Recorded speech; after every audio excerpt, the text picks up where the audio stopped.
Hey everyone, it's Caitlin and welcome to another video. Today I'm going to be sharing 3 cozy breakfast ideas with you all. They all are on the sweet side and I would say they're all fall themed, but that essentially just means that they're full of like more winter fall produce and warming spices and that they're cozy. So we're going to be making some fluffy pumpkin pancakes, some pumpkin apple muffins, and then also some baked apple chai oatmeal. Got a whole wide variety of recipes for any kind of morning, so let's get right into it. First up, we're going to be making some fluffy vegan pumpkin pancakes, and I'm also going to talk about a few tricks or ways on how to make your pancakes fluffier. So to start our pancake mix, we're going to start with the wet ingredients. I'm using a base of oat flour because it's a very cheap and accessible gluten-free flour, and I personally love the taste. Then we're also going to be adding some pumpkin pie spice, baking powder, and a pinch of salt. So here you're just going to whisk everything together until the spices and the baking powder are evenly incorporated. And then if you can, try to form a well in the center of the bowl because we're just going to mix the wet ingredients right in there and save on dishes. You're going to add some plant-based milk. I'm using soy milk, as well as some pumpkin puree and just a touch of maple syrup to sweeten things up.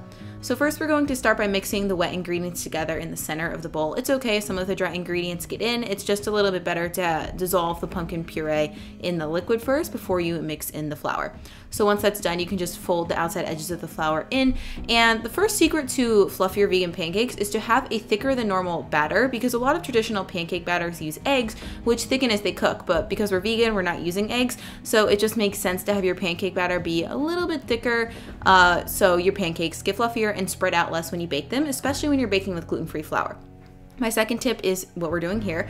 We're going to use a cookie scoop or a large scoop to evenly distribute the pancakes. And then third tip, you're going to flatten the pancakes with a spatula or hands. It helps if this spatula is a little bit damp, but because this pancake batter is so thick, you're going to need to spread it out with the back of a spoon, spatula fingers, in order to spread it out effectively. And then this way, your pancakes are still going to be cooked through all the way in the center, but they're going to get a lot more height because the batter is so thick. If this doesn't apply to you, you can just add more liquid. Don't worry about it and pour your pancakes into the pan, but personally, I like thick, fluffy, buttermilky tasting pancakes. So you're going to cook the pancakes for about 3 minutes on each side, and then once they're nice and golden, you can remove them from the heat or the pan, and then just repeat this with the remaining mixture. And just in case you think that your pancakes aren't fully cooked in the center, what I like to do is turn the oven on to around 300 degrees and just put my cooked pancakes on a baking tray and keep those in the oven while I am cooking the rest of my pancakes. It also keeps all of your pancakes nice and warm, so no one is waiting around and eating cold pancakes or, eating them incrementally. So once you're done with all of your pumpkin pancakes, you can go ahead and serve it up. You can get as creative or as simple as you want. Here I kept things pretty simple and just topped it with some banana for some sweetness, as well as the classic drizzle of maple syrup that I personally can't enjoy pancakes without.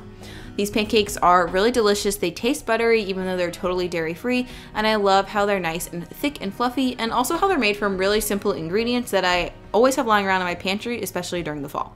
Next up, I'm going to show you how to make some apple chai baked oatmeal. And the first step in this recipe is to make a chai infused milk. So we're going to be infusing this milk with chai spices, so similar in the way that you would make an Indian chai, but the technique is just slightly different because we're going to be adding it to oatmeal. So here I'm adding my spices. I'm using all ground spices here.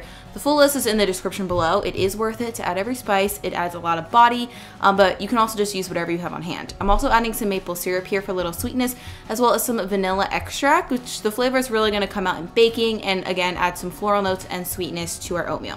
So first I'm just whisking everything together to dissolve the spices into the milk mixture, and then once the milk starts to simmer, I'm actually going to turn the heat off and add my black tea bags into the chai, sort of swirl them around. As you can see, I'm playing a little prevent the tea bag string from falling into the pot here, but I like to use tea bags because you don't want to bake the actual tea leaves, so it's easier to take these out. If you have loose leaf black tea, you can also put it in a strainer as well, but basically you just want to submerge these and make sure the heat is off so the tea doesn't get overly bitter. But we're going to let this steep for at least 5 minutes while we prep the rest of our ingredients. So you can set this off to the side, and then we're going to work on making the oatmeal portion of the baked oatmeal, which again, I decided to keep things super simple and just mix everything in the baking dish. I didn't have a problem with anything sticking.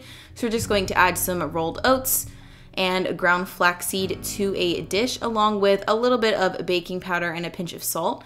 And then here I'm adding some sliced almonds. If you have a nut allergy, you can leave them out or use pumpkin seeds, or really just use any nut you have on hand. I just thought the almond flavor went well with the chai spices. So once everything is mixed and evenly incorporated, we're going to remove the tea bags from our chai infused milk and then pour this over the oatmeal. And then at this point, we're also going to add in some grated apple. If there's extra juice from while you were grating the apple, you can go ahead and add that in as well. So here I'm just mixing everything together with my spatula, trying to make sure that the apple and the almonds are evenly distributed. And then now I'm just pressing everything in with the top of the spatula and cleaning the edges so I don't get any dry oats on top and everything is at least touching some of the liquid. So once you're done with that, you're going to pop this in the oven and bake it until it's firmed up quite a bit and the oats turn nice and golden. Your house is also going to smell so good because of all those spices in the chai infused milk. And then we're ready to serve. You can serve this warm as I am doing here, but also if you want to make this your meal prep, you can cut it into bars, take it on the go, maybe serve it with some nut butter. Here I served it with a chopped apple and then a fresh drizzle of some homemade nut milk, but really you can get creative here and serve this however you please. And then last but not least, we're going to be making some pumpkin apple muffins. I feel like this is the best of both worlds sort of muffin flavor combination for fall. Can't go wrong with apple and you can't go wrong with pumpkin. So first we're actually gonna start with the wet ingredients. I'm adding a can of pumpkin puree to a bowl, along with some coconut sugar to sweeten things up and some plant-based milk. I'm using soy milk, but you can use any milk you'd like here. I'm also adding some apple cider vinegar, and then we're just going to mix all this together. I would definitely recommend using a larger bowl, but I just like to challenge myself, I guess, and just mix everything together until it's well incorporated. The apple cider vinegar is going to react with the baking soda, which we're adding to the dry muffin mix. And it also actually reacts with the proteins in the plant-based milk to create more of a buttermilk texture, which makes our muffins more fluffy. So now for the dry ingredients, again, as always, we're using a base of oat flour because I love it and it's cheap. Then we're going to add some spices, baking powder, salt, baking soda, and just mix everything together until it's well combined. I am using the individual spices for pumpkin pie spice, but you can also just use a pre-ground pumpkin pie spice or even an apple pie spice mix if that's what you have on hand in your pantry. So then we're just going to add the wet ingredients to the dry ingredients and then mix everything together until there are no more lumps. It's all well incorporated. You guys know the drill. And last but certainly not least, we're going to add in our grated apple and some crunchies because I think muffins are great when they have a variety of texture. So I decided to add some chopped pecans to this recipe.